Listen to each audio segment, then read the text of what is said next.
Boys are locked, my keys are lost, I'm reeking of beer.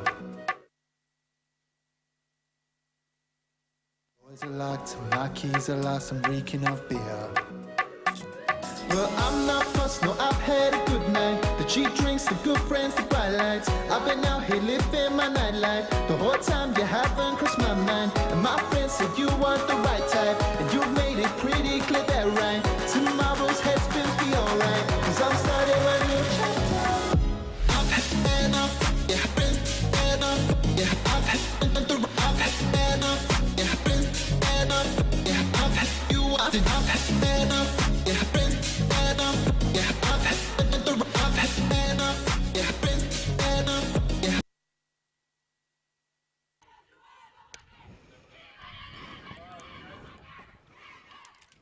Good morning and welcome back to Gear Hungry. We're here in a women's pool power pool match. It's a rematch, the first of sorts. I am Stefan Rapazzo, joined with Joanna Hamer. Here we've got the French and the Czech women going at it for the second time in this tournament. Joanna, what do we know about the first time they played, and what do we expect in this game? It was a very exciting first game between these two teams. It came down to Universe. In the Universe point, the Czech team started on offense, turned it over twice, but then eventually won. So the first win between these two teams has gone to the Czech Republic, not uncontested and very tightly fought. So I think we're going to expect to see a little bit of a grudge, possibly, from the French team, hoping to come back out and win the second time they face each other. And as the first time was in pool play, and this second time is in power pools, this match means a little bit more. The loser can still go through to bracket play, but the winner will have an advantageous seeding in bracket. So definitely worth it in this instance. Big one to win. The later in the tournament, the more important they usually get. Power pools do still have a little bit of leeway for bounce back, but winning just avoids any necessity for bounce back. Here come the Czech women to start things off.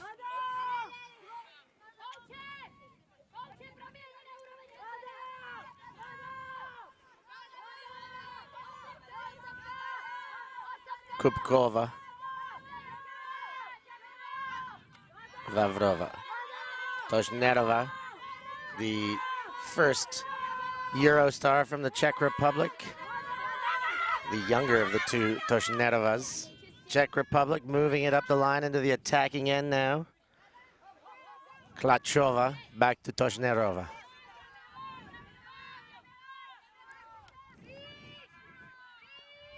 Czech side to side here. This one looks to go for goal. It's in for the win. Klachkova.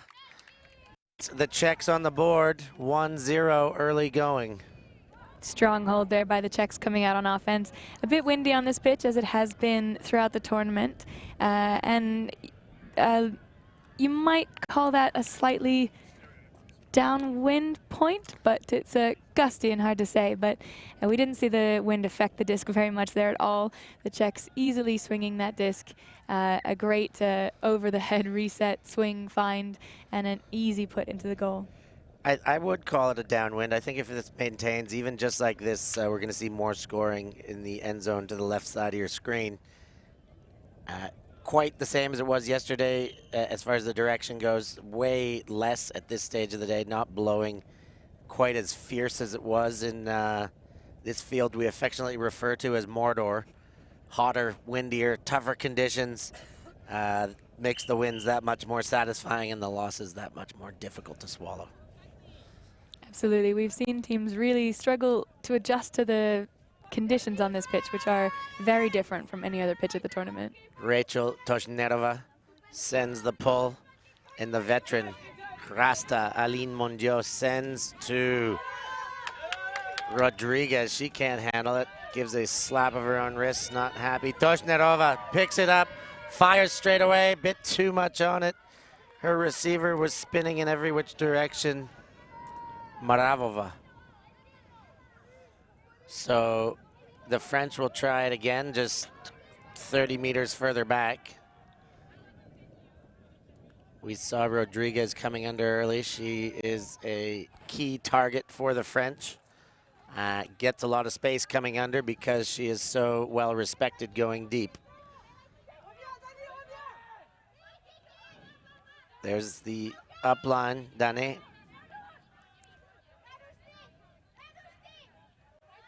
That is a gainer if it counts, but it goes over the head. Hébert can't get there. Toshnerova winding up with her signature leather wrist strap.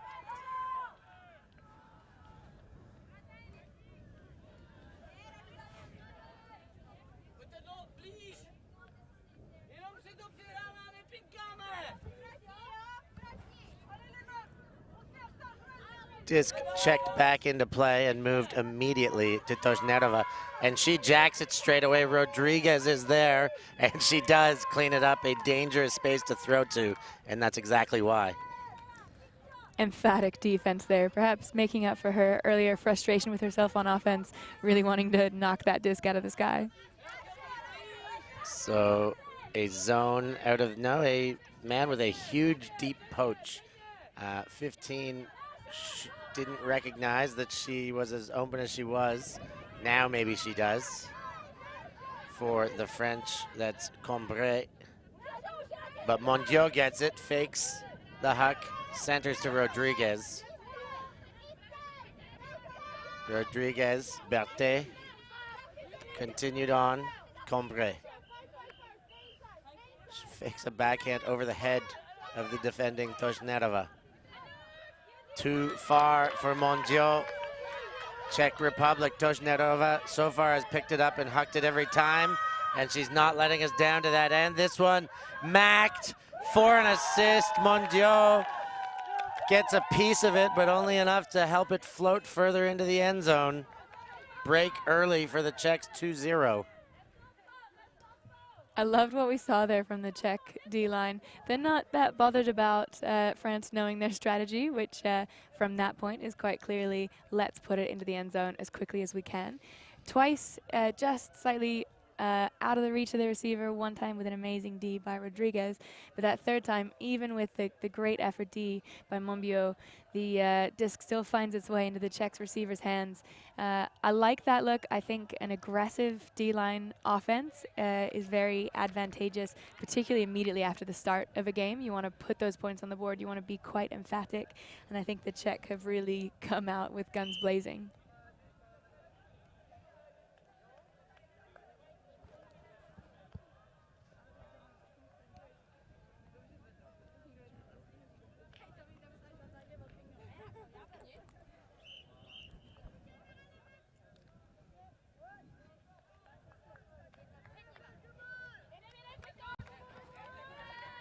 Third pull of the game. French will need some answers here. Laborne. Bruni's there, but defenses too. A collision amongst bodies there. Bruni sends it very quickly into the end zone. Toshnerova gets there, knocks it away. She winds up, this is her first throw that's not a full field huck. And the backup is there, Kaulas. Laborne sends Kaulas to continue, and there's some space underneath.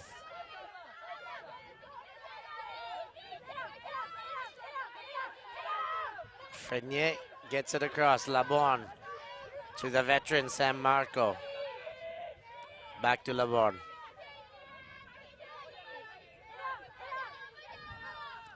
Elisa Bruni comes under strong with two hands to hang on to that one.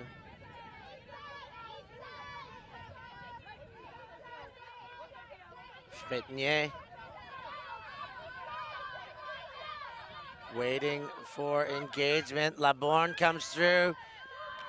Macked again, this time again in the favor of the Czechs post-Mack. Toshnerova, we know what she wants to do. Centering was not what I was thinking. That one low and away. The French will have another opportunity. San Marco, Kaulas. Bruni, strong hands again. Engages San Marco. The around throw never comes. Second try at the up line she gets.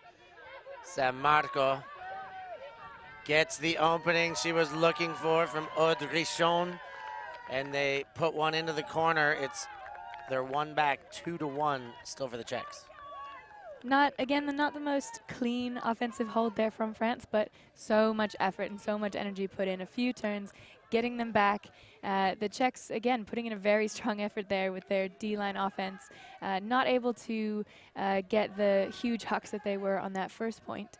And something I liked there from the French was I don't think that was the first O-line that they put out. I don't think that was the same as the O-line that was broken the point before, which is a good strategy, I think. If you've had one O-line broken, you might want to rotate some different players out there, give them another look. The French showing that they have plenty of depth among their players. They have a whole second O-line who can get the job done and put a point on the board. Now, we may have to talk to Coach Toussaint about that, but I don't think they have specified O-line, D-lines. I think they've got 2 lines, and they play together as units. They're happy to put them on for either O or D, and I think they have a few players that will cross over that are D or O specific specialists. So Rasta, of course, one of the ones, if it's an O point, she'll go join the other line if it's not her line's rotation. So a little bit of a different management scheme by the French. Czechs get a very short field to start this possession.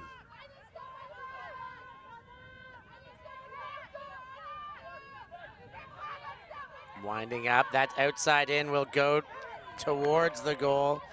French take care of that one with ease. Throw was too short. Here they come, Josephine Wolf.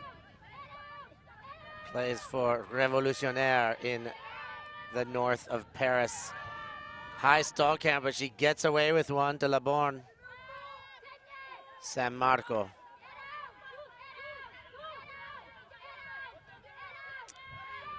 Gets the under eventually. Now that one goes straight to goal. Kaulas is there. It's Bordier, rather, with the goal for the French. Well chased, tying things up 2 apiece. Early days in this grudge match after their first round went to Universe Point. Great possession there by the French. Again, a few turns from either side, but amazing end zone line defense there by the French team.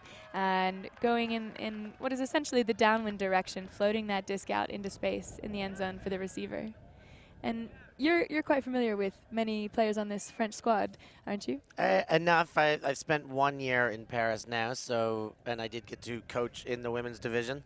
So I've seen most of them at the women's French nationals for their various club teams. I've got a large part of them identified for where they come from now.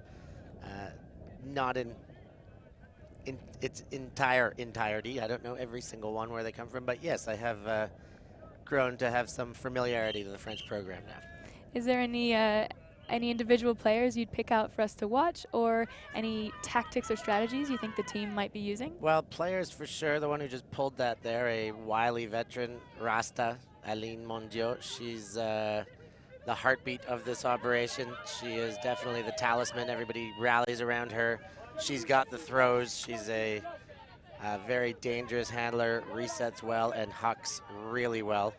There are many more, but let's follow the play and come back to that in a moment. Tosh Nerova, the younger of the 2 sisters, Sarah Bureshova. The 2 playing together. Vavrova, centered again. Klachkova, far sideline.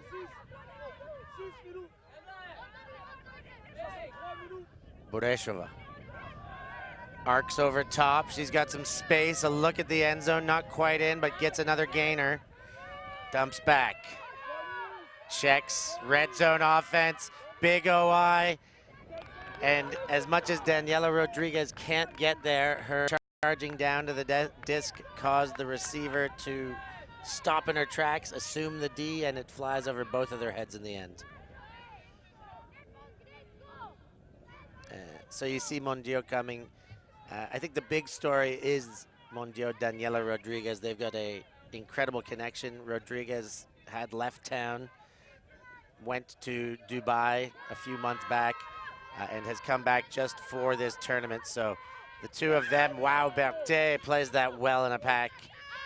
Two of them have great chemistry and both incredible elite players on their own accord, with or without the other. So keep our eyes on them. Gascon gets away with what looked to be a flub. Now Mondio shoots. She's got her favorite target. She keeps her toes. The French strike back. They're now dictating the pace. 3-2 lead. Les Bleus. Absolutely. Two points up on the board early there for the Czech Republic, but a 2-point lead, it's not really that much very early in the game. In this tournament, we've seen tons of runs on either side, tons of breaks in a row. We've seen lots of games go to universe point, and often from quite large deficits. So it's not particularly a surprise here to see France come back from 2-0 to take it to 3-2. An excellent point there. As you mentioned, Mondio finding Rodriguez in the end zone. Those two with a great connection. It's exactly like we were talking about yesterday. No lead is safe. No set of runs can keep you comfortable. This tournament has provided a lot of turns and twists. Every time we've been comfortable as commentators even thinking, okay, this one's sealed up. The winds of change blow along and momentum just keeps switching, it seems, in this tournament. No lead is safe is what I keep sticking to.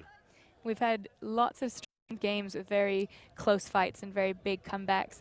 I counted this morning, and as of yesterday, there have been 18 games in this tournament that have gone to universe point. Holy dooly. 2 of those are on the fan seed stream as well if you want to catch. GB women versus Finland women, and Swiss mixed versus Finland mixed. I haven't watched that mixed one yet, but I watched the GB Finland one live, and wow, that was a cracker. Make sure you go back and check it out. Here on fan seat, here are the Czech women. Burešova. Burešova, Klačkova, all behind the disc, looking to break through this French arrowhead, trying to prevent the Hucks, push them to the side. They've got through, but no continuation. French D resets. Dvorakova swings over to Toshnerova. Burešova. Czechs steady, side to side, still waiting for their opportunity for a gainer. Burešova to Toshnerova. These sidelines are often the opportune position to get the gainers against this kind of a defense. That one handled very near the sideline, but still in. Toshnerova.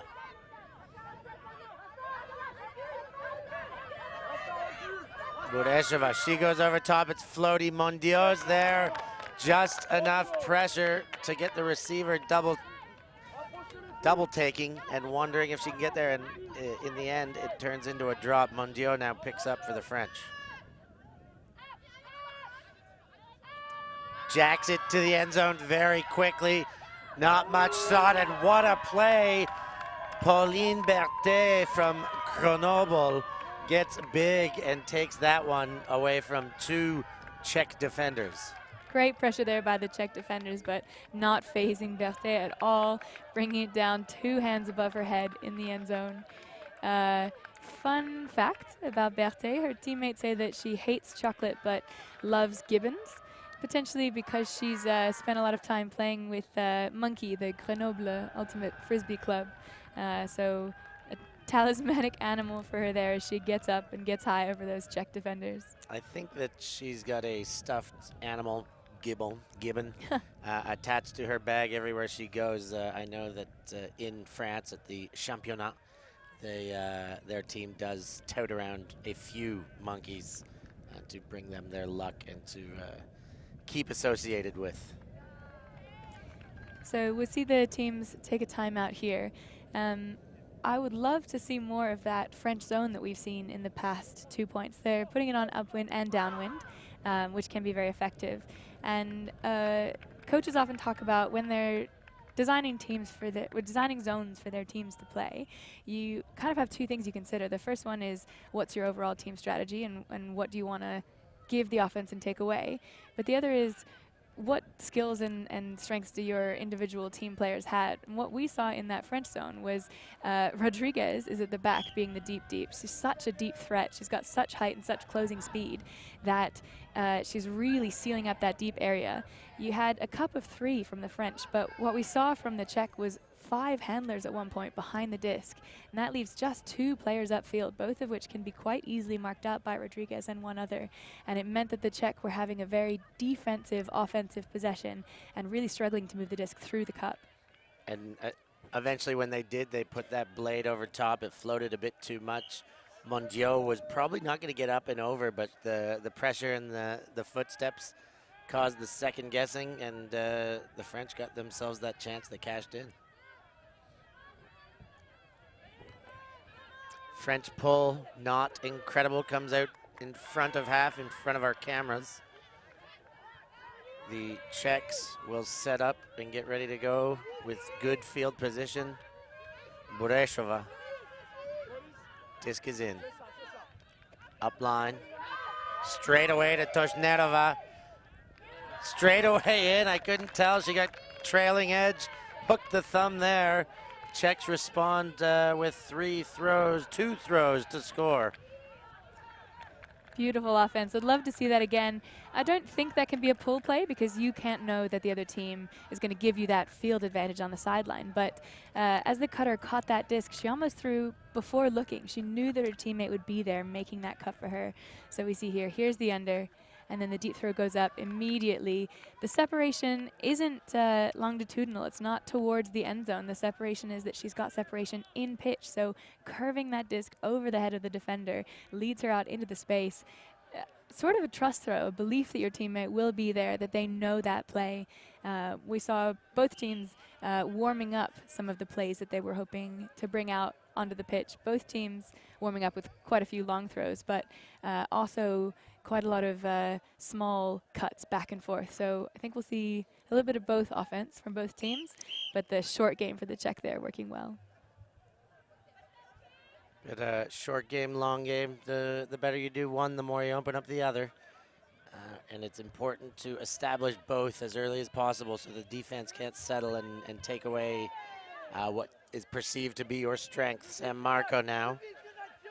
French attack. This is the other line from what we saw score last. Well played. Baget Limon. San Marco. Centering, but too high. Backup is there. Kaulas fakes and now resets. Richon on the doorstep. That one in for goal. French respond. Back up by 2, 5-3 at the moment. A clean hold there for the French, which is definitely something you want in order to maintain your points advantage, but also just a very strong performance there. I know, as you mentioned, the French aren't playing O and D lines, but if your A line holds easily, your B line gets to go out there to be able to fight for what will be, in this case, a break. So one line's success really powers up the other line. Definitely the case. 5-3 right now.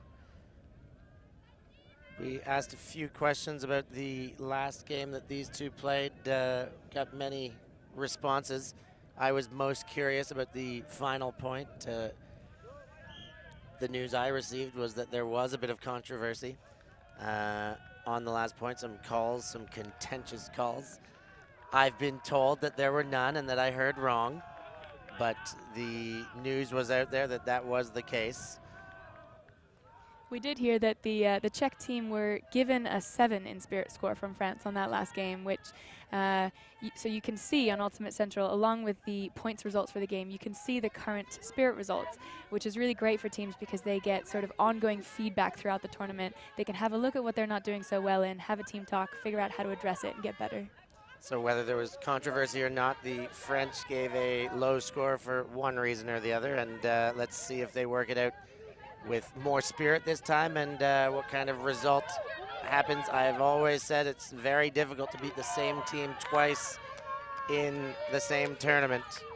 And just a drop on the sideline there on a swing pass, potentially looking up pitch before she'd fully caught it. Stone cold drop, Daniela Rodriguez now, and the French going the other way.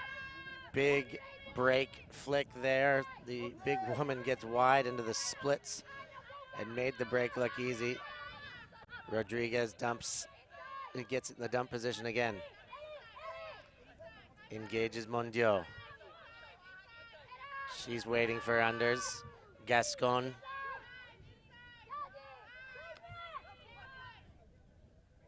Emilie. High stall count. She goes high to Berthet again. Berthet playing huge. That helps the Rodriguez game too. Who do they cover? They've got two threats now that can take it high. French go up again. 6-3 now. Biggest lead of the game. Yeah, commanding performance there by the French, getting that turn on defense and then very, very calmly swinging it, considering both options in both sides of the end zone before taking the one on this side. An interesting potential advantage of having played each other before in this tournament is that they'll already have an idea of who they might want to be putting on matchups on defense on both sides. They'll have seen a little bit of the strategies that each team might want to put out. I imagine each team and their coaching and captain staff will have sat down and thought, if we put a person matchup on, who do we want on this player? Who do we want on that player? How do we think we can take away the first threat? Because you definitely can't take away all threats from each player.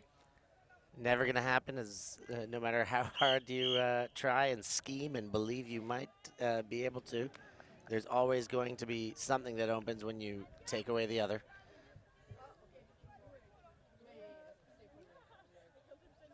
Mondiaux set to pull. This line will play another point. That's a back-to-back for them, an O-point, D-point.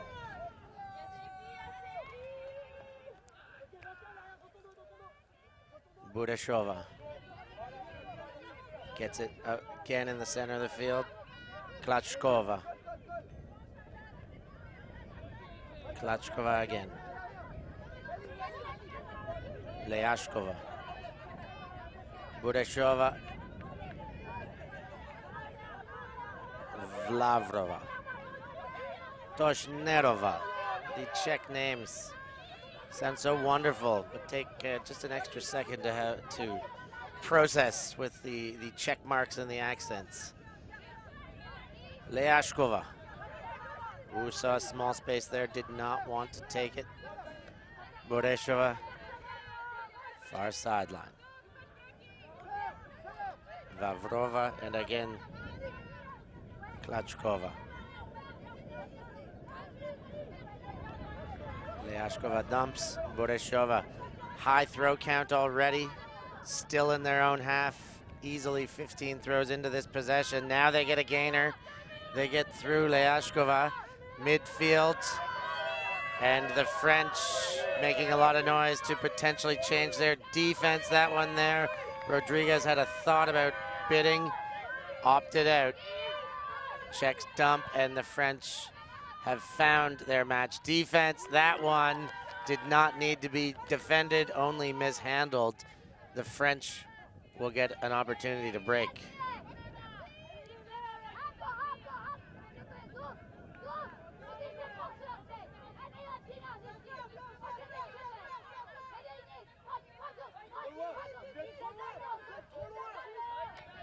Mondiaux engages, gets a second cut that is very effective from Danier, and she puts it right away to Rodriguez, not in the end zone yet, on the doorstep.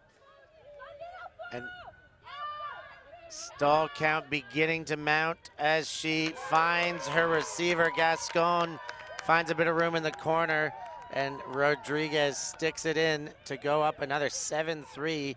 French really dictating pace here. Absolutely commanding performance by that French line. As you mentioned, same line coming out again. I think that's a smart move. They're showing that that zone is really having a very strong effect. From the Czech side, just a slight bobble on that catch, which is unfortunate because the French had just changed from that very effective zone into a match defense, which we've seen the Czech Republic do a lot better against. So I think obviously the Czech will be frustrated to have turned it over there, but hopefully I think their zone offense was a lot smoother, a lot clearer in that point against the zone. They'd managed to make them go into match defense. So hopefully if they see a zone like that again, they can work it through until they get that switch to match and then show the strong deep game that they showed for the first couple of points.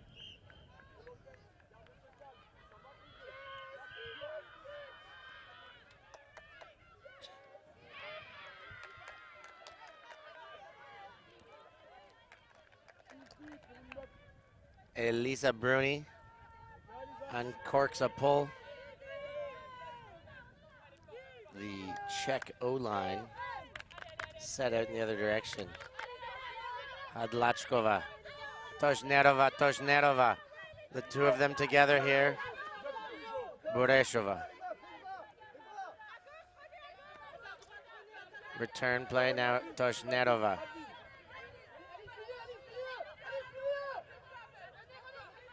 That one up and over into very good space. Toad to keep in. Hochlova. Burešova. Czechs looking good now into the attacking zone. Tošnerova finds an option on the sideline, only meters out. Sarah Tošnerova gets again. Continued towards center in a dumping fashion. Tošnerova sends to goal. This one counts. Hochlova with the goal. Czechs answer in due time here. They could ill afford one more against. It's 5-7, still in favor of the French. Czechs really showing they've got the measure a bit of that French zone now. Struggled a few points against it, but now taking a bit of a more aggressive stance, throwing a few of their handlers further into the field, able to take that aggressive over the top. I think it was an outside-in backhand shot to open up that space, forcing the French to switch back to person defense, and Czech cutters so fast they can get open in the end zone against that match. It was Hochlova who got the goal. It was Hochlova on the end of that big outside in you were talking about as well. Very impactful on that point with the two biggest catches of the point. Set up everything there. A little bit of wind coming into play as well. Just as the French melt into match defense there, we had a little bit of wind coming from behind the Czechs, but not enough to affect their play. Nothing quite like yesterday still. It's early days. The weather may pick up. Right now, Mordor is a shell of its inferno-y self from yesterday. A reasonably pleasant place to be right now. Tošnerova sends the pull as the French unit sets up in a side stack. San Marco with the disc. Pop back. Laborde. That one gets away from her. The Czech Republic will have a chance to break. Tošnerova picks up and gives. She's got space. She's found a goal. Tošnerova to Svobova. Tošnerova is very dangerous on transition. Absolutely. She's shown us what she wants to do. She's shown us that she can do it. Her teammates are expecting her to do it. It's how they score very well. We're seeing a little bit of a replay of the first couple of points as the French indicate that they're going to take a timeout here, potentially to have a think about whether they can close out this half without the Czech catching up. Yeah, they extended a nice big lead there. The Czechs answered back with the hold, and then the very quick break. That 3-point lead evaporated very quickly to 1. Now at 7-6. The coaches will have a think about it. Here we see that long throw go up. Receiver in acres of space, knows that as soon as there's a turn, they're thinking about that long game into the end zone. And great celebration from the Czech Republic side as well, rushing the field in excitement. So we had a very entertaining bus ride here again today. I think I've talked about a few bus rides on air already, but the inevitable when all these teams full of excited players with national pride get on the bus. We had anthems one day. Today it started with Bohemian Rhapsody. It moved into some ABBA, and then we finished with NSYNC, I Want It That Way. It was a fantastic chorus of singers singing along. Not a song that I've really had too much connection with over the course of my life, but I know I do know a bit of the words just from being around it, but I was singing wholeheartedly with the energy that the bus gave into that music. I'm sure you're being modest. I'm sure you're a massive NSYNC fan. I had to rip the posters down when friends came over so nobody would know. A closet NSYNC fan. I put them in the closet. The best thing about NSYNC, of course, is Justin Timberlake came out of it. So that a wonderful thing, and what they provided for our morning atmosphere on the bus, also a wonderful thing. So if they've done nothing for me anyways over all these years, maybe 20 by now, who knows, they've at least done that, and we had a wonderful ride to the fields today. Tosh Nerova proving very deadly with those transition hucks. That one gets away, and the Czechs a chance to tie things up here, in a very exciting situation if they're able to. Hadlakova, now Tosh Nerova. We've spoken about how deadly her throws have been.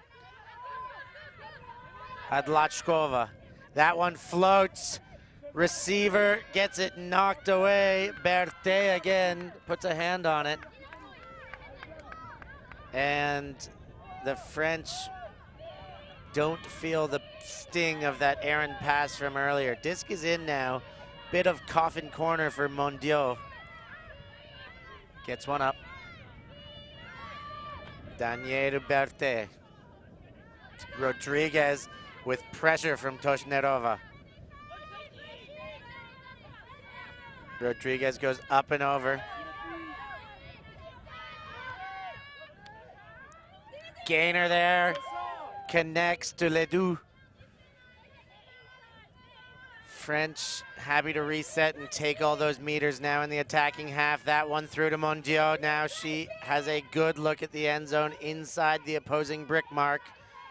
Winds up a flick, recalibrates now around Berthet with a confident one-hand catch there. She has been having a heck of a half thus far. Pops to Capitaine Mondiaux. She sees the space open up, throws for goal. It's Ledoux who collects, and the French avoid a Galaxy point by taking half 8-5. Very important for the French mental game to keep that hold there.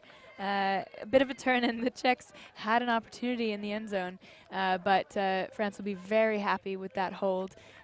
Amazing defensive effort by Berthet there, really putting in work for her team on multiple points. France will be very happy to take half. So 8-5 is the score. I've put myself into a tizzy of confusion. I thought there was a sixth on the board, but I am completely wrong. So we were not anywhere near setting ourselves up for a Galaxy point, only for halftime or a one away. And it is indeed halftime. The French look very strong in the first half. As I said, never easy to beat a team twice. Usually a little bit of grit and extra determination you get, and you've also worked out, you know what didn't work. Second time around is just much more difficult. The French proving that in the first half. Let's see if they can keep it up. Something I'd love to see more of in that second half as well. On that point, that line, the French line that just came out there, such strong players. We've mentioned some of them, but a player that I'd love to highlight having just watched her in that point and a few other ones. Number 44, Charlotte Denier, with incredibly solid reset handling there for the French team. We might not get to see any of her cuts played back because they're the sort of, less glorious, keeping the disc moving cuts, but absolutely essential. She's really playing a very crucial relief valve role there for the French team, and that's what's helping them keep their offense moving. Less noticed, equally crucial to the possessions. She's doing the dirty work, so to speak, just the stuff that gets no glory, but every throw, every completion, obviously as important as the next. So good to have her. The French obviously very happy to have her in the backfield, being able to reset conservatively enough, but very confidently and with very strong hands. We have some reasonably long timeouts or half times here at EUC. Joanna and I are going to take a very short break with the halftime. We'll be back to you very soon. Don't you go anywhere. Stick to your devices here on Fancy.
Second half action about to begin.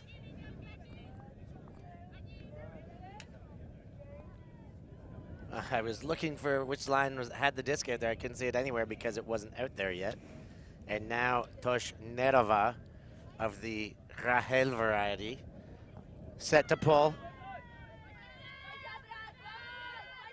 The game starting unit out for Les Bleus.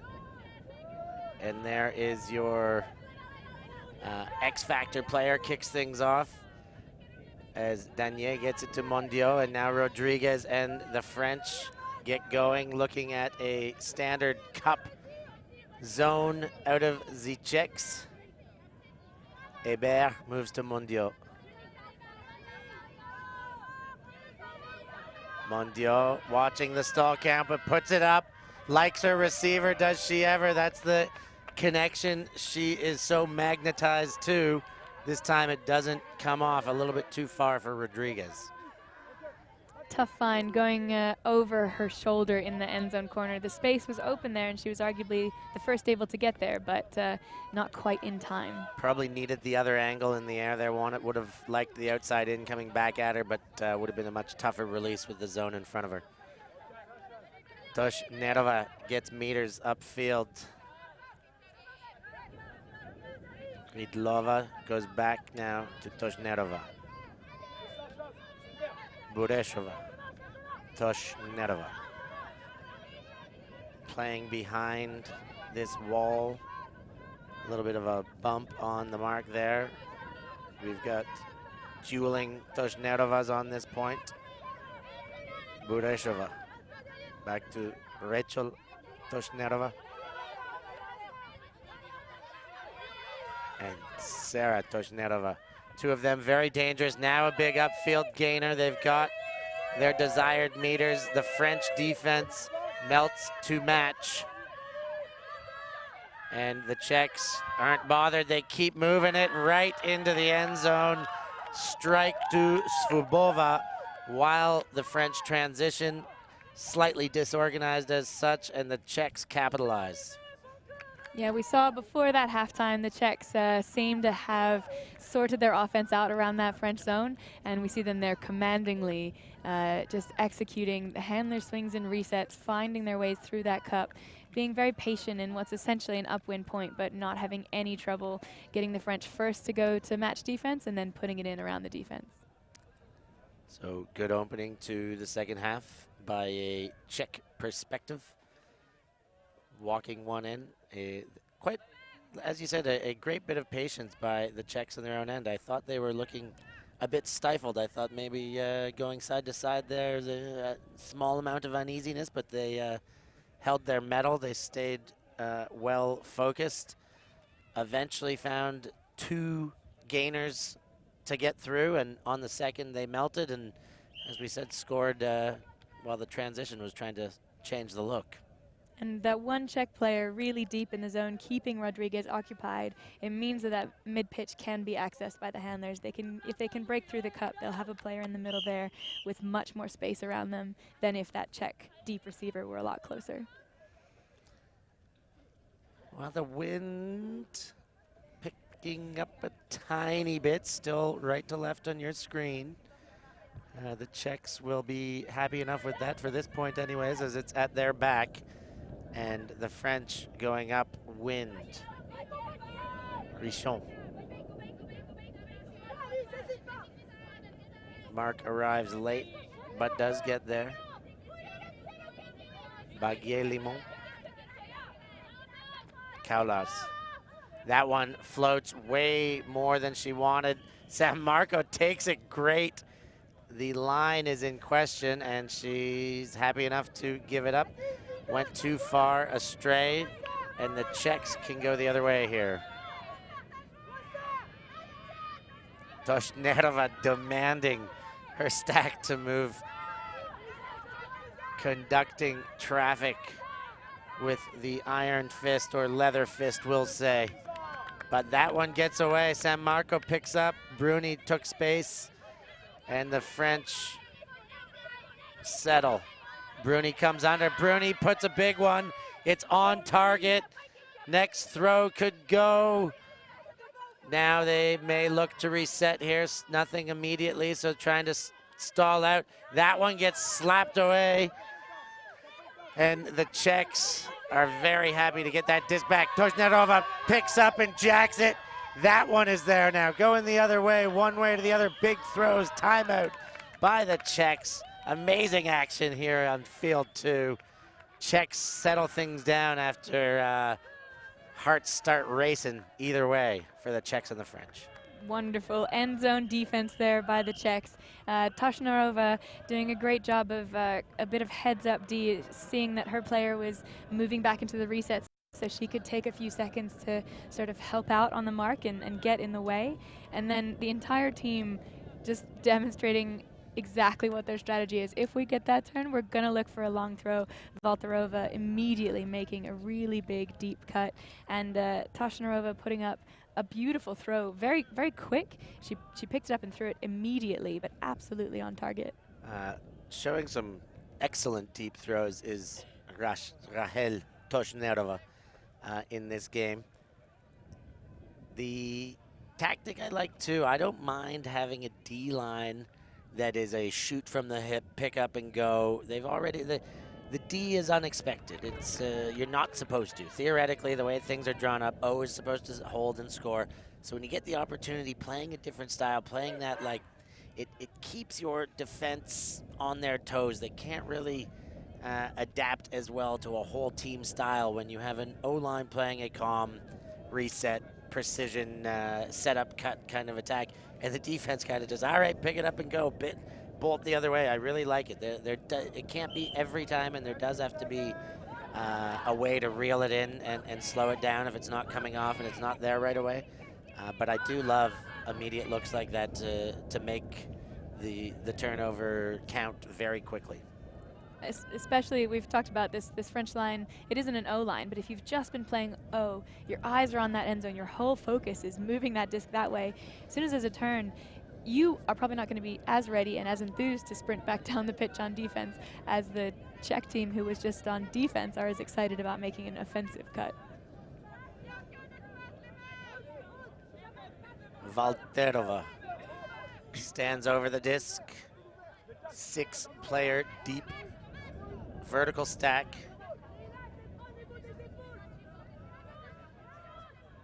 Toshnarova barking instructions from the front of the stack to her handler. Let's expect to see her move first. And she does, gets exactly what she wants. Comes under, around, finds space. That one outside in, perfect weight, perfect space. The Czechs capitalize on that one and put another on the board to bring it within 1. A commanding performance out of half here from the Czechs, 2 in a row. A great throw, that one. There's a bit of wind coming from behind Toshnarova as she throws that, so she has to put the float on it to keep it up in the air long enough to sit over the French defender and into the Czech receiver's arms. We have that poach defense, heads up, getting in the way, but sits just enough to the left and just enough back that it's directly into the receiver's hands.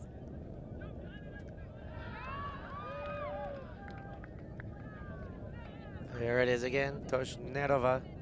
Beautiful outside in, well-weighted throw. And Le Borgne just can't get close enough to it. It's not her match that she was defending, but she does a great effort of trying to get in the way, but the throw is just too on point. So speaking of Le Borgne, I was checking out the Yaka Facebook page today. She's a proud member of that very dominant European club team. And on one of the translations, when you use the Facebook translation, possibly her nickname was there initially, or perhaps her first name, but it was translated to One Eye Le Borgne. So I think Hannah Pendlebury brought that to my attention. She said she saw it in the last broadcast that saw the French women's team play. And a funny note that's worth bringing up again, old One Eye Le Borgne. Kaulars, Richon.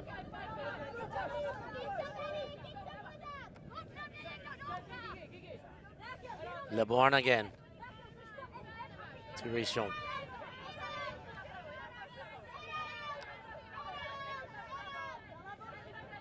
Richon gets San Marco.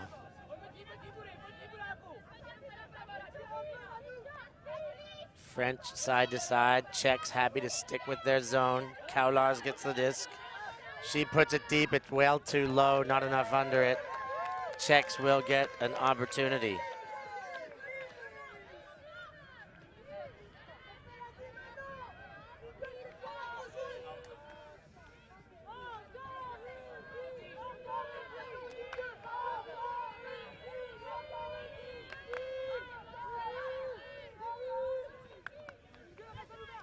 So Czechs coming out.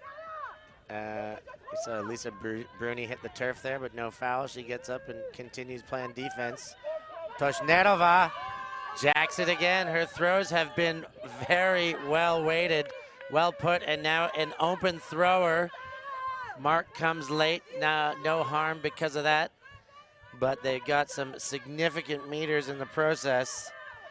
This one to Toshnerova. 1 meter away, it's all tied up.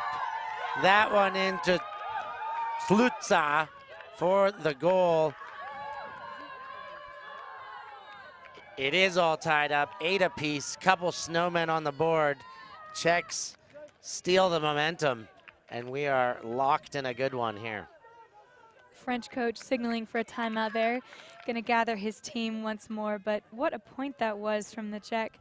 Again, we saw Toshnerova to one of what seems to be one of her favorite receivers, Valterova, and an absolutely amazing grab by Valterova. I thought the French defense had position. When the throw went up, it was maybe a 50-50 ball, and the French receiver was looking very dominant in that space, but Valterova reading the disc just a little bit better, getting in front of it, and those deep looks are really coming off well for the Czechs at the moment. Yeah, what can we say about Toshnerova and her throws? The praise should be coming for sure. Her percentage of deep throws that have hit is incredibly high, and she is throwing without any hesitation. She's picking up and giving it the length of the field, and upwind, downwind, either which way, those throws are looking very good and excellently well weighted.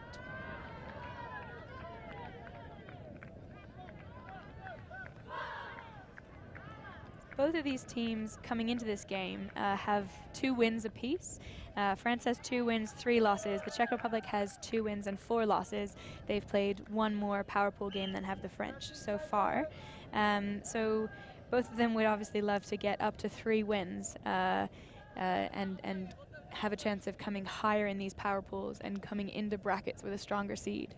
And I think more than anything, they would love to beat the other to get that 3rd win after their first grudge match universe point game. The other teams in this power pool, we've got France and the Czech Republic. We've also got Ireland, Germany, and Russia. Both the Russians and the Germans looking very strong so far in this tournament. Russia so far 5-0, Germany 4-0, and they're playing each other right now at the moment on another pitch. So you can catch those scores on Ultimate Central. So 8 apiece before we get going here. Another thank you to all you viewers at home for tuning in on Fanseat to watch these games, brought to you by Ulti TV. Very happy to be at all these European events. Ulti TV, of course, doing it in Australia as well and around the world when able to. Here come the French, all tied up.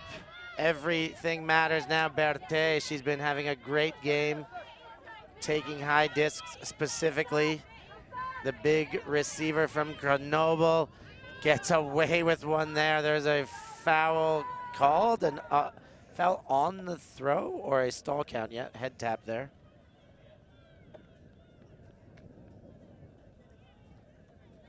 One, two, 3, 4. There was definitely 5. some time elapsed there. Yes, there was some time elapsed. We can't make that official.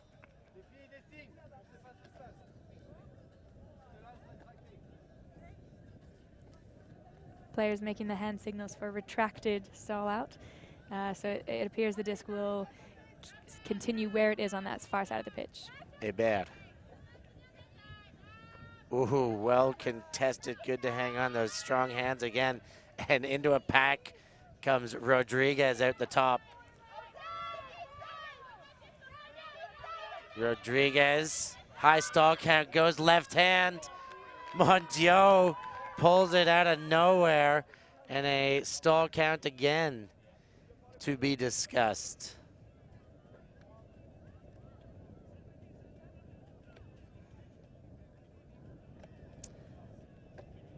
Rodriguez was pivoting in every which direction there with the right hand out her throwing arm at the last moment.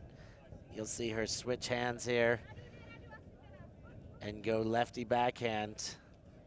This would be for a goal. I thought the Czech defender had a chance at that too. A lot hanging on this discussion, not just a completion, but a completion for goal or not. I suspect it's going to come back because of the gravity of it. Yeah, it'd be interesting to see how the discussion goes here. It looks like we've got spirit captains or maybe translators in assisting. We're getting some hand signals for a contested stall out. And I think a call like this and the way it's discussed will have a big impact on how the spirit of the game feels. We heard from the first game that there were some players on either team didn't feel like the calls were discussed particularly well. So this is an opportunity for both teams to come back in fresh in a new game and communicate with each other respectfully and listening to each other's point of view. And just from looking at the discussion over here, it looks like it's happening quite well, and the hand signals confirm we're going to have a contested stall out. So the stall will come back in on stall 8. So Rodriguez with limited time to make her first move. She's probably making a mental decision now on exactly where she's going to put it, because it's pretty much a wind up and throw. And she winds up and throws to Mondiaux. Same result in the end. The French go back ahead after letting the Czechs back in the game at 8-all. They're now up 9-8. Same throw, same receiver, same place on the pitch. If it worked the first time, why not try and do it a second time? That's a really important hold for France there. I think keeping that 1-point lead definitely fills you with a bit of confidence, but also a few points in a row have gone the Czech Republic's way, and France really wants to smack one back on the board and get their first point out of halftime. So nice, we'll throw it twice. It was an upwind hold, which puts in a as good of a position as you're going to get for a break now. Having your defense charged down with the wind at their back, and as we say, the wind ever so slightly picking up minute by minute into this game. A chance for 2 in a row, but that will require a change of possession first. Let's see if France can benefit from it, or if the Czechs will steady the ship, walk one in, and continue to trade or begin the trading process. Mondiaux, great pull. That could go out the back. No, not quite. Picked up by the Czechs. Bureshova.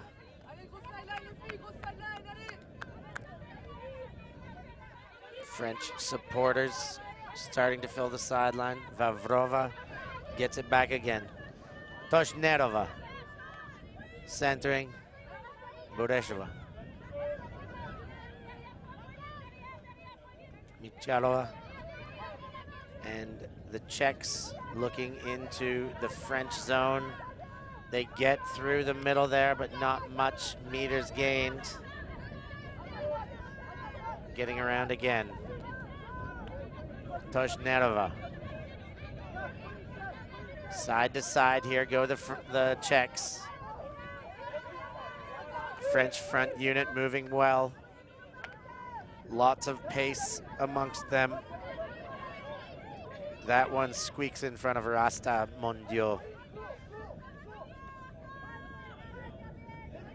Bureshova, side to side, and I was just about to say that they were looking good and patient.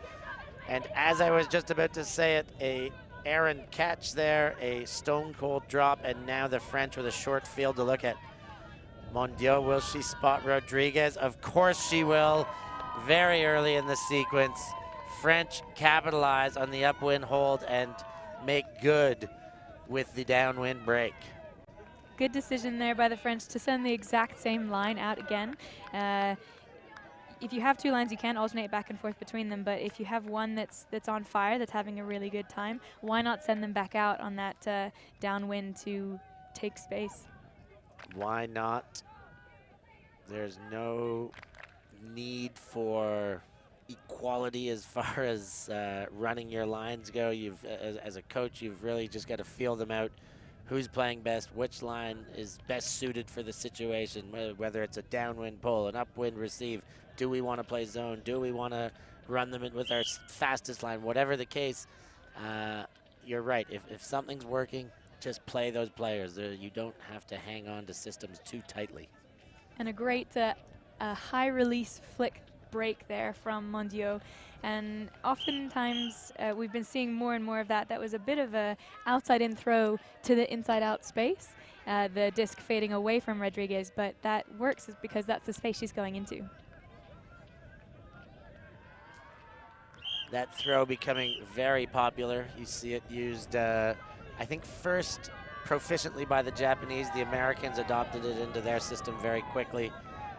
And now all across Europe, and the Italians, I think, do it very strong in Europe. But a great throw to have and to use as part of your system. Czechs cross half. That one's a big gainer. Looking at end zone. Not quite yet. Leashkova, Bureshova. Toshnerova.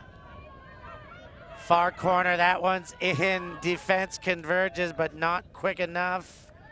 That is a goal for the Czechs. They were slow to get up, so I wasn't sure. No call on the play. Czechs strike back within one again, 9-10 in favor of Les Bleus. Very well done to keep hands on that disc in that end zone. Lots of pressure from the defender having peeled off the back of the stack to try and get that poached defense. Just missing a heavier collision with that player, I think, but really well done to keep hands on the disc and score that point.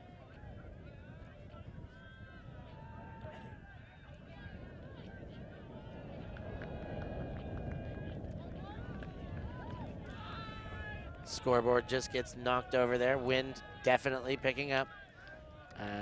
I suspect by midday we will be back to full Mordor here. Yeah, it's been essentially, if you look at the day, the 9 a.m. games, not too hot, not too windy. As you go through the day, they get hotter and windier. But then by the time you get back to the 5 o'clock games, cooler and less windy again. So the heat and the wind going in tandem here. It's definitely the hardest slot to play. That midday slot, that 1 p.m. slot is very, very hot and very, very windy. So the worst of both worlds, you could say. Yes, the worst of both worlds. What a perfect place to be.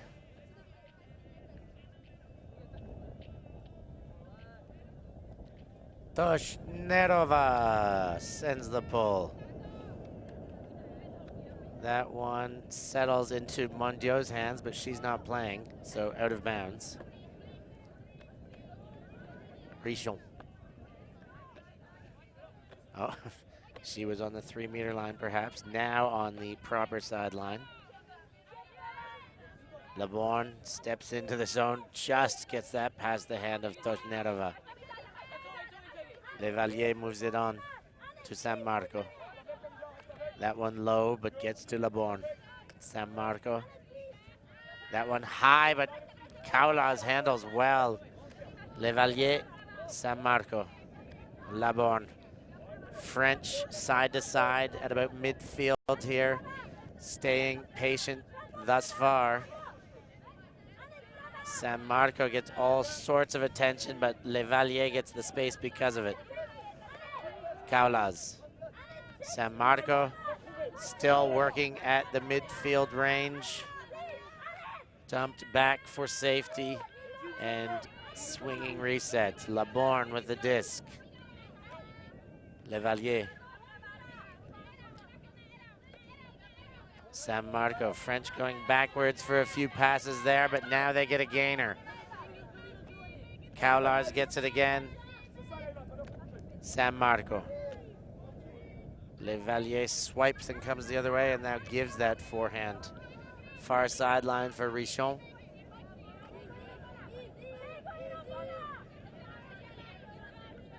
Stall count mounting.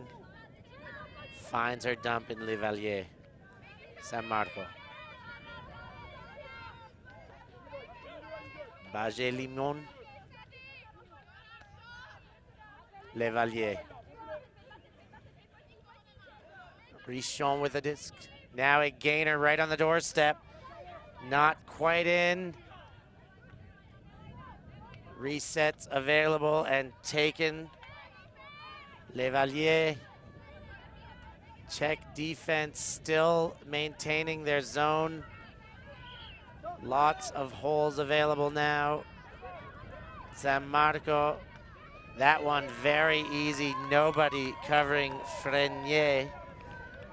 And the French go back up to a 2-point buffer. I like that look from the Czech there, staying in their zone all the way to the end zone. We've seen quite a few teams do that in this wind. I think potentially the more common thing to do is to switch back to match once you get possibly to the brick mark that you're defending. But something that happens when you stay in zone and end zone is that the offensive strategy has to adjust, because even if your offense gets the measure of a zone, your handlers understand how to swing it around it in the mid pitch. As soon as you get to the brick mark, the amount of field that you've got to play with is much, much smaller. And so you're actually not playing the same zone offense against a zone when you're on your own end zone line. In that case, the French finding a swing that actually manages to get them a goal, not having to slice through the cup up pitch.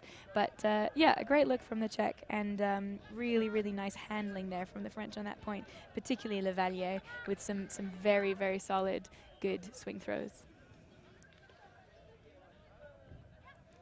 So French using that the advantage of the wind to be able to hold and maintain the 2-point buffer. Czechs will receive with wind at their back. And the French obviously very happy to trade. They're going to be playing hard defense and see what they can get. An extra break only makes it easier, but happy to trade with the wind turning on the field and making it a one-way scoring type of field. Czechs obviously hoping to break that momentum and rhythm. Here they come.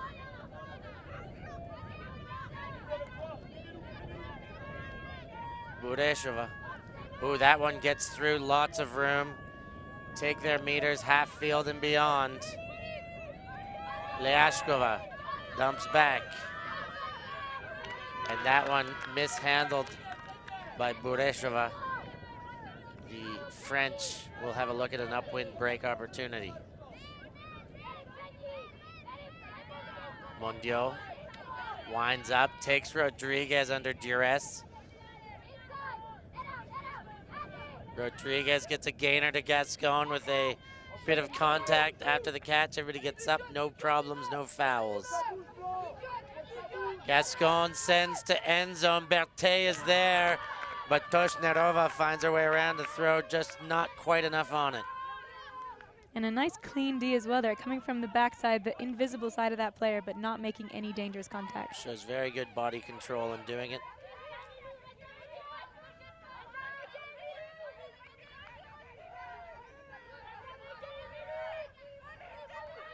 Czechs playing out of their own end, looking at this very familiar French front, taking away their huck opportunities, taking away all opportunities, not quite well handled as it gets out in front. The Czechs maintain possession on a great catch there. Toshnerova, though, that one's too far in front for Sarah to be able to save. So one disc saved, the other gets away. French with a short field to look at. Mondio engages her dump, gets a beautiful looking Berkeley cut. Rodriguez in the middle of the field. 15 to 20 out, she gets her first look and resets with a high around backhand.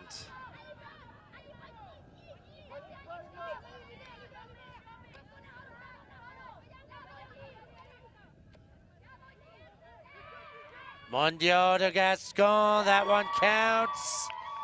The French get a big break into an upwind situation. making it very difficult now for a Czech comeback. 12-9, anything's possible, but the French like pulling away like this indeed. Definitely feels like that point was sealing off the lead that they've got at the moment, extending it to 3 points. As you said, definitely not unachievable to come back, but 3 points is a big hill to look up. Very, very strong Czech defense there on their own end zone line. Made it really difficult for the cutters upfield to get free, but the French reset cutting is so strong. Even if they're very, very tightly marked out, they will find a way to get free with these strong cuts. And once you've swung the disc around to the handlers, you've changed the position on the pitch, you've got lots of opportunity to put it in the end zone. Great look at all our replays here. Alti TV crew, as usual, nailing things, getting you all the angles, all the insights. Here's Mondio's throw to score after all of that action, and Gascon reeling it in for the goal.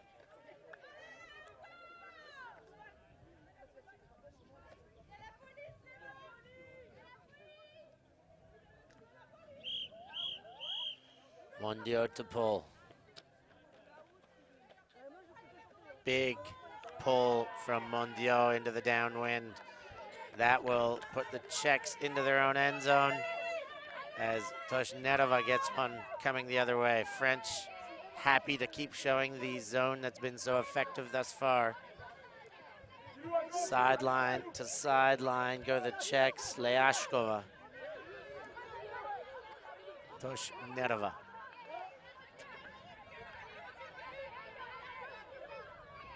Budeshova back to Toshnerova.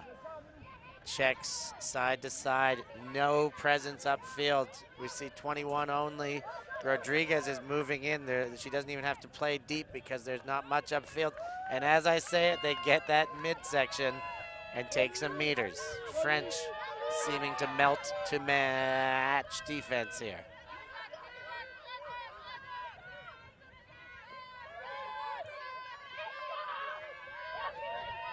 Vorakova goes way back there with a dump.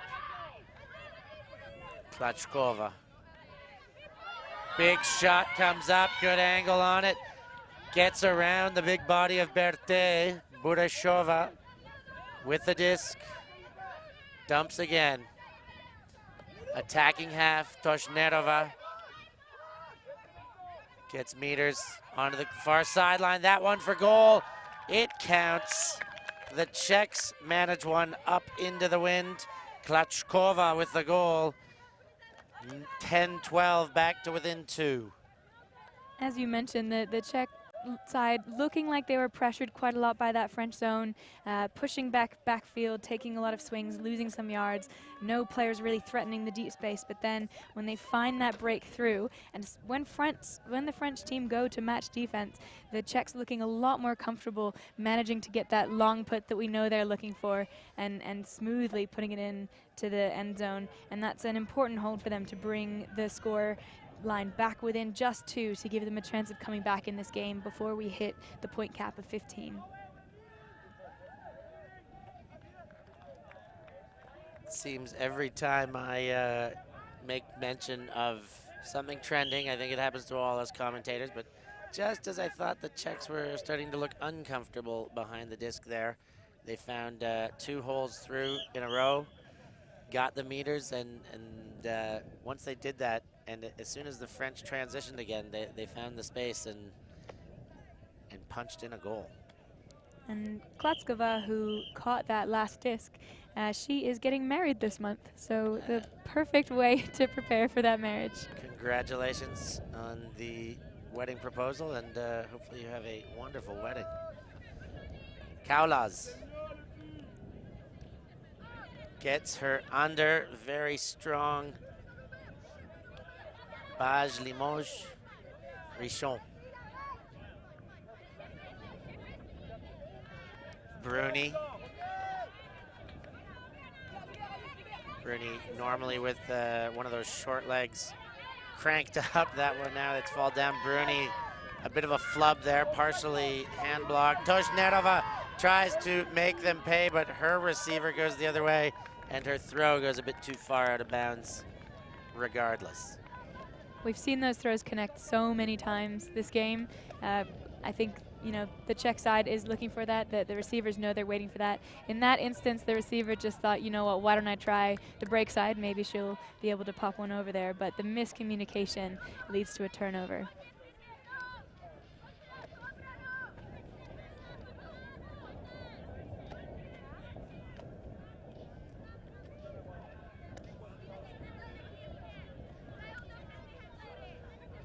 San Marco with the disc. Great throw. Up line now. Laborne handles that. Baj Limoges continues on. I think Laborne wanted it straight away, but Limoges settled into a stack position. Now Bruni, well taken high. She makes up for the turn she had by catching a great disc, making the assist dish to Richon. And it's 13-10 for the French. 80 minutes in, just about. Very strong cutting there from the French in the upfield. Starting with the full length of the pitch to go, we saw some really impressive cuts on those fakes to get open.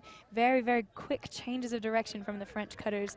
Lots of tight pressure from the Czech defense, but as we mentioned, you can only take away so many options on D. So the French team, by changing direction so many times, forcing them to choose and then taking the one that they're given. There's another look. Great take by Bruni. There's the throw again, opposite angle.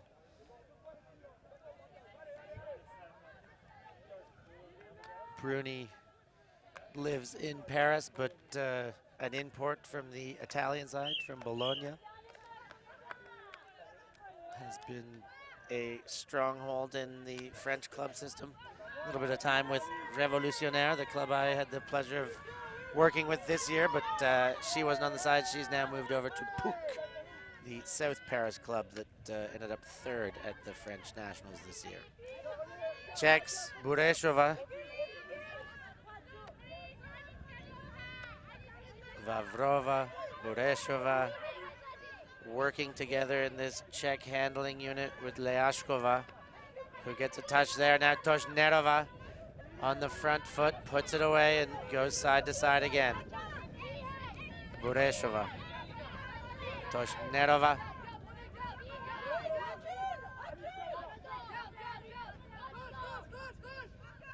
And Toshnerova again. Oh. Burešova can't hang on, claps that one into a spin drop.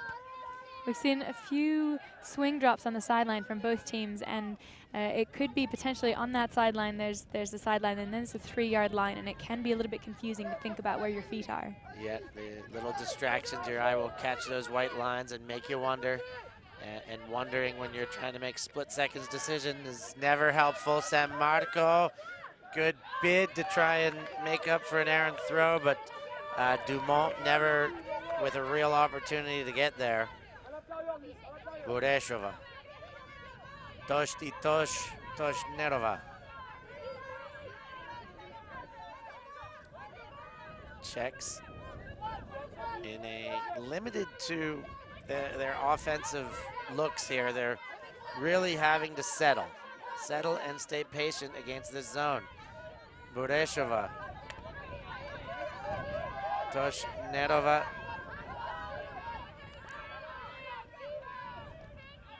effective French defense here.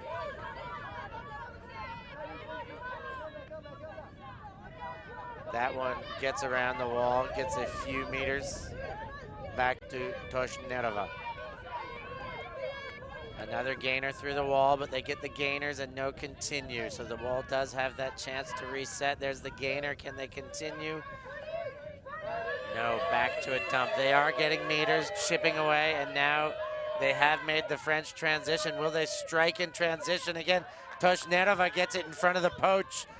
That means someone's out of position. Toshnerova for goal, and again they score in transition as the French switch from zone to match. The Czechs see the openings and take them for a goal. Yeah, the same look we've seen quite a few times from the Czech side. Toshnerova so aggressive, so on point with these throws into the end zone, very willing to take those up the line throws in quite a small area of real estate, but with the accuracy to put them in. And again, we see the Czech team looking a lot more confident against a match defense. Not that they don't look confident against the zone, they are very happy to swing it many, many times. They're not getting the strong upfield looks that we see them get against match defense, so they definitely execute faster when they're being defended match. It'd be interesting to see if the French do anything in response to that. They have seen that their zone is very effective, but the Czech able to take advantage of them when they transition. If I'm the French coach here, I'm just going to hold that zone a little bit longer. I don't know if they're, it doesn't sound like they're counting throws, but perhaps field's location is where they're changing, getting to half and then change. Maybe take it to the brick mark and then change. It seems much more effective, and they really need a bit more time to transition is what's being proven here. As they switch, they're getting lost, so maybe switching in a smaller space with less room to catch up may limit that potential. Mondiaux and Les Bleus. Tonnerre. Rodriguez, Mondiaux. She winds up. Now she gives it second effort. Berthet is there. She will run out of field as the sideline approached too quickly. Burešová and the Czechs with a downwind break opportunity.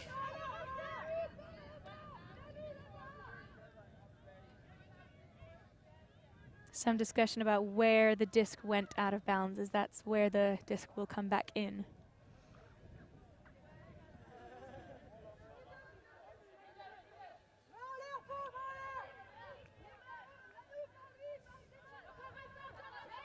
Burešová. Oh, Rodriguez dangerously close to getting the D there, but not quite. Goes back to Burešová. In the corner in her own line. Toshnerova gets it and jacks it. No surprise, her receiver bails her out. Defense was tight, but they got the 60 meters there. 50 at least, then the reset causes a miscommunication. Toshnerova not able to continue into the space where the disc went. During this point, the wind has picked up and it's coming from behind the camera across the pitch. So if you're thinking the high side, the side that's easier to throw from, it's the side closer to the camera. Still a small bit of left to right to go with that, but you're right, it's switched to that cross field. Berthet to Danier. That one put big receiver there, and she manages most of it, but rolls out of her hands. And Toshnerova picks up, she wants to jack it, she does jack it. She's got her receiver again, Toshnerova. What can we say about these hucks? They are really starting to hurt the French. Absolutely, every time she picks up, it's such a fast decision to huck that it almost, if you're looking just at the handler, it almost looks as if they've decided to play huck and D. But if you're looking at the receivers know that's what Toshnerova wants. They're ready there for her, and the hucks are pinpoint possible for them to catch. That huck is with the wind a little bit and definitely against the crosswind, pivoting into that backhand side. She is coming into the wind and having to throw a throw that goes from the low side to the high side of the pitch. So she's calculating not just distance but width in a split second, immediately, and right into the hands of a receiver. Very, very strong showing here from Toshnerova. Very few teams offer the opportunity to be a pick up and huck kind of handler. There's, you have some teams with a superstar that they build the team around, and those teams know, like, okay, I'm not supposed to huck, but if Jimmy gets it, if player X, Y, or Z get it, they're going to be able to pick it up and jack it. It's not often you get systems that are made like that, and when you do, and you're the person who gets to be that hucking role, it is a wonderful place to play. It's a very freewheeling, liberal game to play. So have fun with it while you have the opportunity, and Toshnerova really seeming to have fun out there and making the best of her opportunities with a high percentage of completions on big looks on immediate releases. Valterova with the disc here, one of Toshnarova's favorite receivers, always going long for her. And we've seen almost this exact situation before. Valterova calling a timeout after a long disc. Toshnarova setting up right in front of her as the ISO. It worked out previously. We'll see if the French adjust their defense to take away some of the options the Czechs had last time. Toshnarova, as well as having great throws, has some very squirrely short cuts there. We'll expect her to come forward and look for the disc. No, Bureshova. Nothing available on the open side. Mondiaux backpacking there on Toshnarova.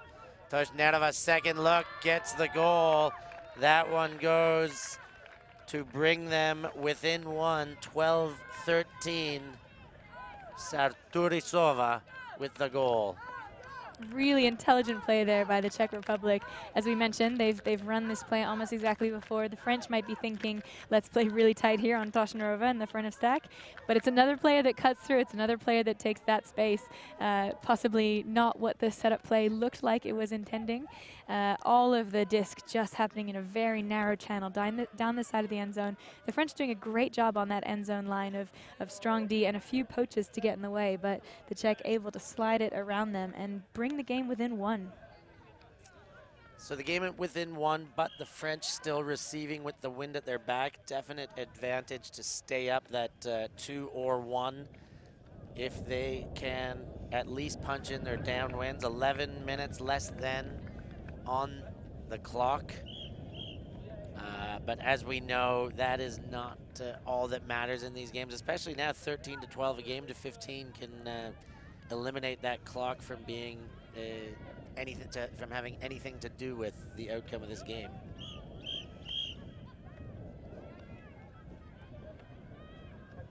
So, Toshnarova, both of them out there again.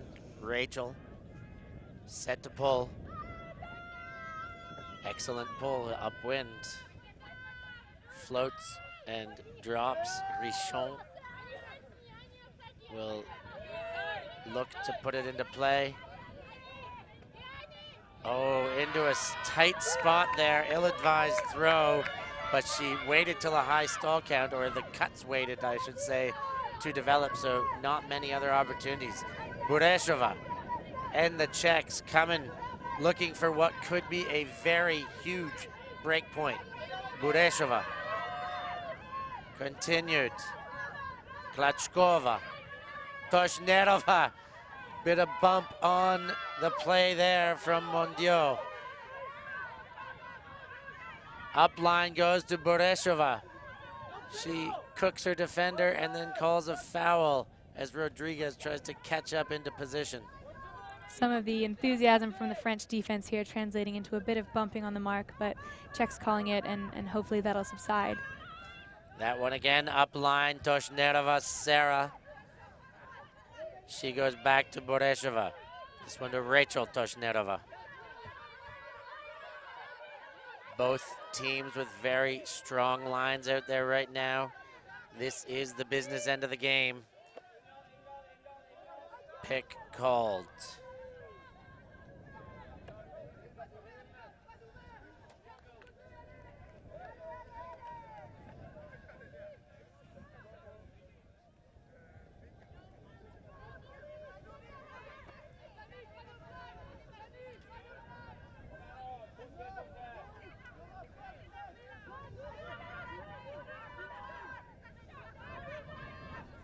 Good defense there, but Toshnarova gets it from the sideline and immediately to Bureshova.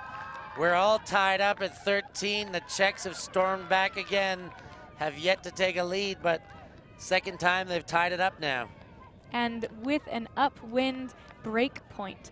So just 1 point on the board, but a lot of inspiration from that line to the rest of the Czech lines, showing that they weren't really supposed to win that point if you think about starting on defense and going in the more challenging direction, but stifling match pressure D, and then very calm movement against a very strong French defense and sliding it right into the corner there for the goal. It puts high pressure on the French now. We said earlier, getting that upwind is kind of like getting 2 when you break up wind. and your defense pulls with the wind at the back, you've got your best break scenario, and that's what the Czechs have now, a very great potential to break. If they can get a turnover in the short field with the wind at their back, they look in an advantage. They will be in an advantageous position to score. The French now high pressure. They need to. They're going to feel this. They know that they need to score this one, or else they will put their backs up against the wall after leading all game. As we see the French put a strong line out again. A lot of the players we've seen play a lot of points this game coming back out for another one. Tonnerre to Mondiaux. Czechs playing match defense. Rodriguez winds up, holds off. Berthet comes under. And the French cleared midfield right away. Rodriguez goes up line and gets a whole bunch of meters. That one to goal, and the French hold, very importantly so, Dagnès with the goal. 14-13. It will be game point for the French if they get the disc back. And we see the French taking a timeout. I don't like it when the timeout when they've got the momentum, but I understand if they were going to end up putting those same players on the field is what this timeout's for, to give them a breather.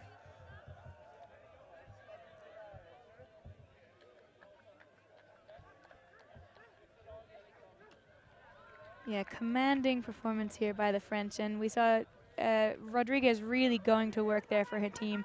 The two throws that came to her really led her well out into space. They didn't just hit her in the chest, they sat out in front of her so that when she was catching the disc, she was actually facing towards the end zone that she was attacking, rather than having to catch facing backfield, turning, having a look at what she's got. The precision of the throws meant that she could turn in time to be looking at her own end zone and be ready immediately to take the shot into goal. So great cutting by Rodriguez, but also really great throws by her team to lead her open. We can't sell her throws short at all either. I think she gets pegged as this excellent receiver, excellent target. She's a big body, very fast and athletic. But we've seen her being used as a handler. We see her behind the disc. She has got a huge arsenal of throws, as you expect everyone at this level to have. But she's doing it out of hand and into hand for her team here.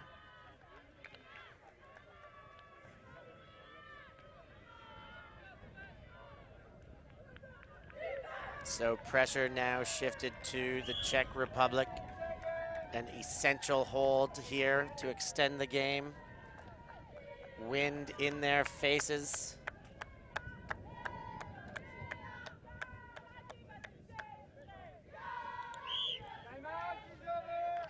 I see a lot of enthusiasm from the French team there. First storming the pitch after that goal, celebrating their teammates' win, but then coming out of that high five, cheering, chanting, laughing.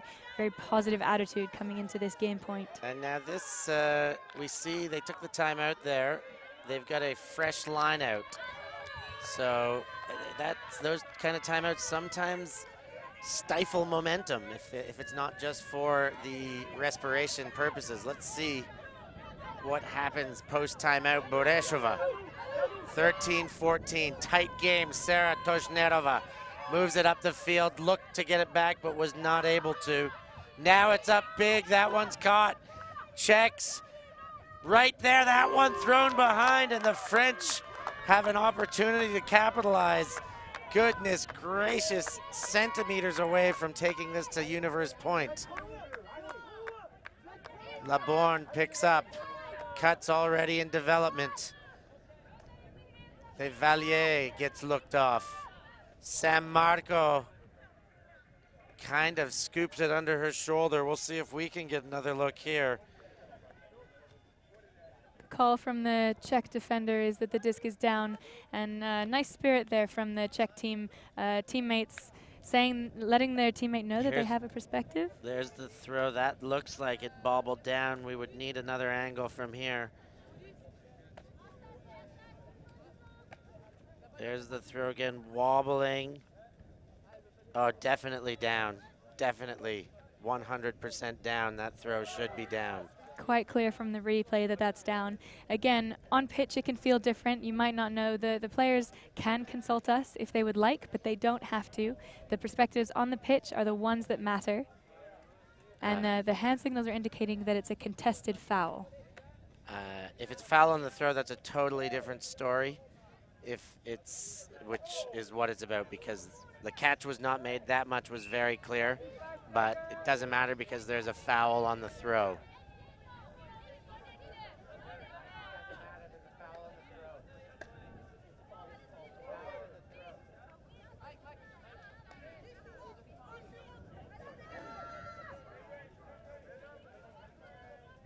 So important possession here from the French.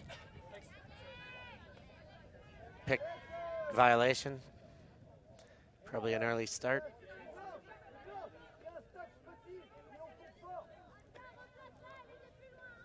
So French get lucky to get away with that as a foul. Laborne, or One Eye Laborne, as we mentioned earlier from the Facebook translation. Nanu, as she's known. This one into space, second effort, not able to get scooped in. Bordier, but all sorts of contact there with four bodies converging. See how this conversation unfolds.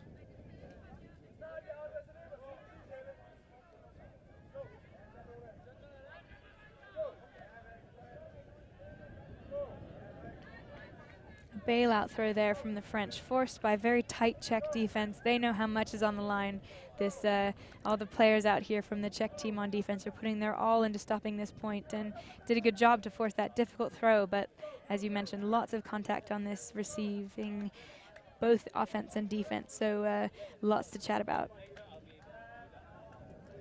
Now a few extra sets of eyes and ears into the conversation. San Marco showing some body language that suggests the convergence was physical.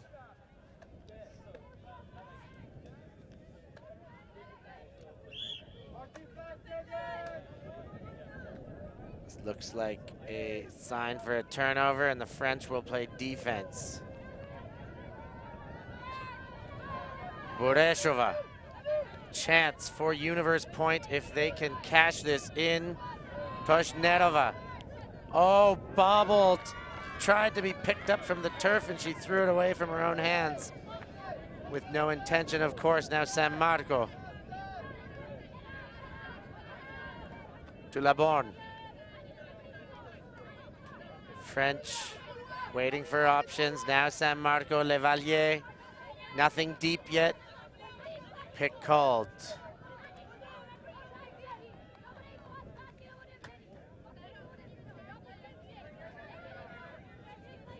Levalier will bring the disc back in.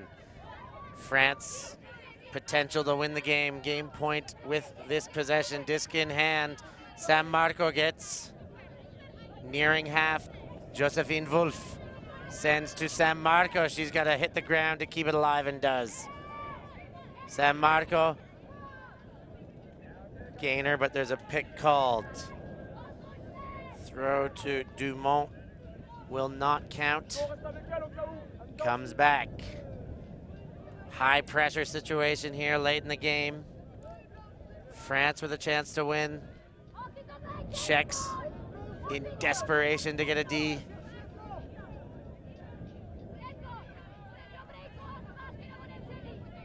That one goes right back to where she wanted. Dumont. This one to Laborne now. Meters away. The stoppage on the play, I believe a foul called. Hand signals showing as much. No contest. French deep vertical stack. 3 flank. 3 meters away. Far sideline. We're in play here. Poach comes as San Marco cuts upfield. She retreats to Laborne again and goes. No time to give the upline forehand. LeBorn comes around, defense is there, steps in front, foul called immediately. Very, very tight defense on the handlers there. France doing a great job of making those reset cuts, but very close on D. Frétinet having a chat, trying to work it out.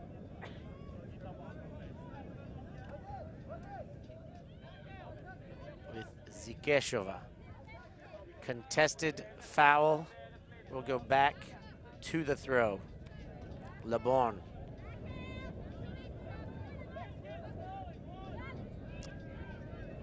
Not sure what the stall count will be. Perhaps we'll get an indication from Toshnerova on the mark.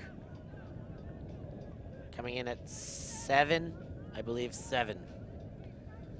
Great hand signals from both teams. The French will have to act quick here. Only 3 seconds to get it off that very dangerous line.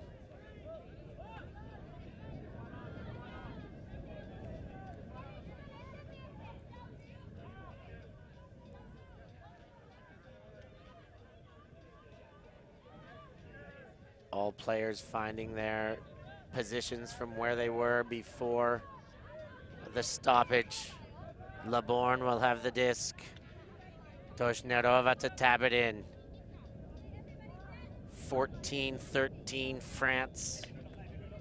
Beyond 100 minutes, LeBorn with the disc. San Marco gets the centering pass. Surveying options, LeBorn comes around, high stall count, she's just got to put it. That one sails out of bounds. The Czech women will have another opportunity to go all the way upfield into this wind. 14-13, we remind you. Last game they played went to Universe Point.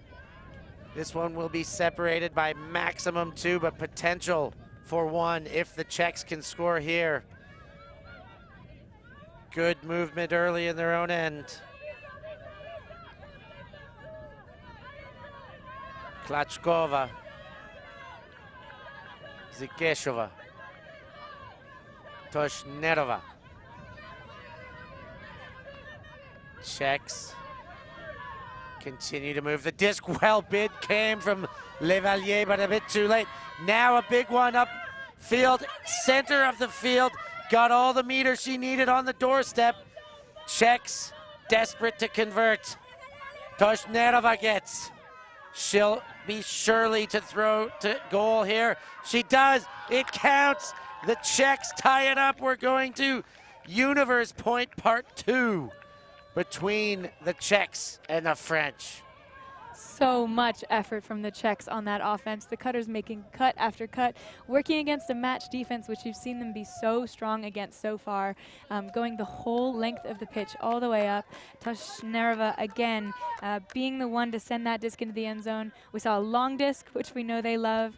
Neither of these teams wants this game to be at Universe, but we do, and I think the fans watching do. So a repeat of the earlier final point. A repeat indeed. We are very stoked on the situation here. Happy to bring you all this action. Czechs showing a great bit of determination and mental strength, able to claw this one back into the upwind situation. This final pull will give the French the first possession. They start on 0, but they are going into the wind. If they're going to do this, they want to do it in one possession. Any turnover now, especially with those gun-slinging Toshnerovas, a quick turn could turn into a quick heartbreak. The last Universe Point between these two teams. The Czech Republic were starting on offense, so we've got a reversal of roles there. And we were told that there were a few turns, but then the Czechs did hold for the win. So France here starting on offense, but as you mentioned, going into the win. So definitely a more difficult direction. As even as we can slice them here, 14 apiece, going to points no matter what, even though time has expired. That pull goes out of bounds. The French will get the benefit of the brick, but the Czechs will get the benefit of having their defense set for first throw. Toshnerova barking commands to her team. All business here. Mondial walks to the line. Universe point. Rodriguez comes under. Slow to develop. Mondial does get it. She winds up. I thought that was going, not quite released. Mondial finds Rodriguez on an inside throw. Mondial and Rodriguez continue to work together, but great defense by Toshnerova. That one over the head. The Czechs are going to get another chance here. A downwind look. Toshnerova moves it quickly. Does Sarah. Now centered Bureshova. Czechs with their first break opportunity. Sarah Toshnerova. Centered Bureshova. Continued on.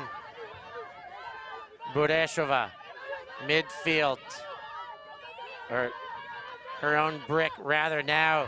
Toshnerova comes under. Mondial trips and falls. She goes down, possibly calling injury. The huck goes too deep. There is what is likely to be a turn on the field. Injury, when it was called, shouldn't have any bearing on what happened out of hand.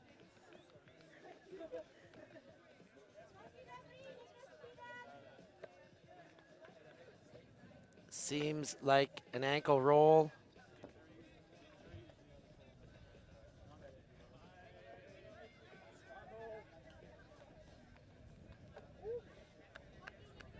Happy to see her walk off on her own accord. The team will definitely be missing her out there on this very crucial point. San Marcos steps in, a savvy veteran herself. And the French get the disc back, but starting from their goal line, that coffin corner, very difficult place to get moving from. Possession, oh, not corner, their own line from the center. 2 turns so far. French, where they began having possession and a game point opportunity on this point. Czech defense, the French starting way upfield against this D. Rodriguez gets it on what looked like an isolation play for her from the get-go. Rodriguez to Berthet, and she can't hang on. Toshnerova gets a finger on it. And the Czechs, chance to break, wind at their back. That one almost over the head too. Toshnerova hangs on to her sister, Rahel Toshnerova. And the Czechs with victory in their sights. Can they hang on? Toshnerova, again, the sister combination connects. And again, now only 7 meters out. Toshnerova goes back to the other Toshnerova. Bump on the mark from Rodriguez, foul called. Toshnerova is going to work here, connecting really well with each other. So much intensity from the Czechs here. Looked for the high, release, backhand, give and go, pops to her sister. San Marcos saves the day and steps in front as the throw goes too far. What more can we ask for in this game? We're getting a bit of everything. This is our 5th possession on Universe Point. See a side stack here from the French on the same side as the disc is coming in, so a possible pull play. And again, looks to isolate Rodriguez, but the throw goes astray. Toshnerova directing traffic, asking for a clean stack. That one to the goal, and again too low. Another squandered opportunity. Rodriguez with a hand on that, I believe. Just very quick reactions here, slicing that disc towards the ground. I'm much more fond of this approach. I did not like the stack on the same side of the disc on the short field. Now the French with a bit more room, but no cuts developing. Slow to start, great hand there by Berthet. Now Rodriguez gets going, but the French slow things down, reset the offense. Tonnerre to Rodriguez with defense all over her. Now a big gainer to San Marco. They are in the attacking half for the French. Put it high to Rodriguez. Too far in front, though. The look was right, but they can't make it work. Czechs with a full field in front of them, wind at their back. It's all happening here, field 2. I cannot believe my eyes. Both teams doing essentially the same thing in either corner of the end zone, just overthrowing it up the line for a poach from the back of stack to clean up. Toshnerova loves hucking with a full field in front. Let's see what they do, playing out of their own end. They're patient thus far. They've moved it well. Toshnerova now has a look. Now she puts it. She's got a receiver. Disc floating well. It's caught. Shot for goal. It counts. The Czechs come back from behind all game long to take a spoiler win on Universe Point. In similar fashion, heartbreak for the French, jubilation for the Czechs. What a finish, Joanna. Absolute scenes across this pitch. Players on the ground, players seeming to be from exhaustion as well as emotion. So much running in that last point. The Czechs are all clustered in that end of the pitch, all celebrating together. This last point is exactly the Czech offense. If they're going to win with a break on Universe Point, they're going to do it with their offense, which is this incredibly strong, deep game, isolating players out there, hitting them right in stride in the back of that end zone for the Universe Point win. Heartbreak, as we say, for the French, but an excellent game. They couldn't get their offense moving at the end of the game. The Czechs, commendable performance by the Toshnerova sisters. That is all going to have to be all for our game end analysis. We've got ultimate action coming at you. We've got to wrap up, change fields, and get things fresh. You don't go anywhere. Thank you very much for joining us in this very exciting game. I've been Stefan Rapazzo with Joanna Haber. Thank you for joining us. We will catch you next time.